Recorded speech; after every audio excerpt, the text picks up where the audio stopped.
Christmasaurus by Tom Fletcher, Chapter 9. Brenda the Revenger. On the way home that same snowy Friday afternoon, Mr. Trundle had to pop into the supermarket.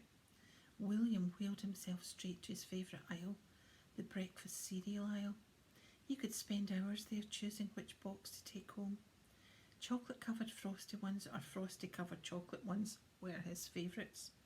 Although his dad usually made him get something with less frosty chocolate stuff and more fruity grain stuff, William thought those ones tasted like bird food.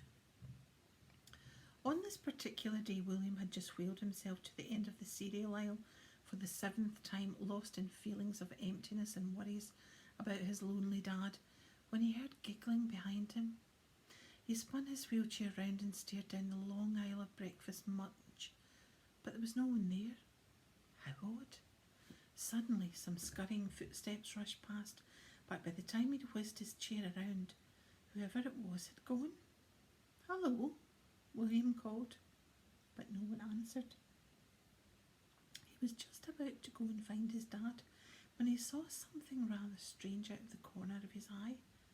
Something white and floaty was coming towards him from the far end of the cereal aisle at great speed. He couldn't quite make out what it was. He'd never seen anything like it before. It was large and white and floating through the air, continuously changing shape, wibbling and blobbing like a thick wet ghost. William froze in his wheelchair. He didn't know what to do. He felt completely helpless as this weird blob of whiteness flew through the air towards him, and then splish! William was hit square in the face by a flying, super-sized tub of double-thick, extra creamy pouring cream. You wouldn't believe how much cream there was. However much you're imagining it, double it, then add a bit more, and that's probably still not quite enough. William was coated from head to toe. He looked like a delicious ghost. But that wasn't all. The flying wave of dairy hit him with such force that it sent his wheelchair whooshing backwards, slipping and sliding on the cream-covered floor of the cereal aisle until he smashed into the shelves. Luckily, the cardboard boxes of his favourite frosted choco drops crumpled behind him, softening the impact.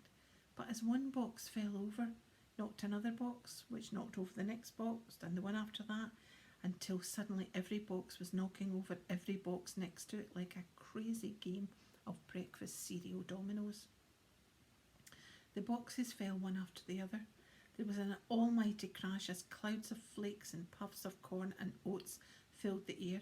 Shoppers ran for the fire escapes in a frosted flake frenzy, the likes of which had never been seen before, and right in the middle of the commotion was William, covered from head to toe in double-thick, extra creamy pouring cream, sprinkled with every sort of breakfast cereal you could possibly imagine. Then, just as William thought it was over, the unusual amount of whole grain dust in the air set off the fire sprinklers. The aisles were flooded with freezing water. The water mixed with the double-thick, extra creamy cream, transforming the supermarket into the world's largest bowl of cereal. Within 10 minutes, officials from the Guinness Book of Records showed up, confirmed it, and hung a plaque in the wall. William knew there was only one person mean enough to throw cream at someone in a supermarket while they are choosing their cereal. At that moment, the water from the sprinkler showered away some of the thick dairy from his eyes, just in time for him to see the long golden twirls of Brenda Payne as she skipped merrily and made her escape through the fire exit. Mr. Trundle wheeled his sad, soggy son home through the crowded, snow-covered streets. Mums and dads wandered merrily with their children through the falling snowflakes with that twinkle of Christmas magic in their eyes. But William couldn't help feeling absolutely rotten. Feeling rotten is much worse than feeling just bad or sad. Feeling rotten is what it seems like no one else in the world understands how you're feeling. When you're feeling rotten, everything else seems rotten around you. For example, can you think of the tastiest, scrummiest, yummiest, cheesiest cheeseburger you've ever had? Well, Even if William had eaten that exact same cheeseburger right then, it would have tasted absolutely rotten to him. That's how rotten he was feeling.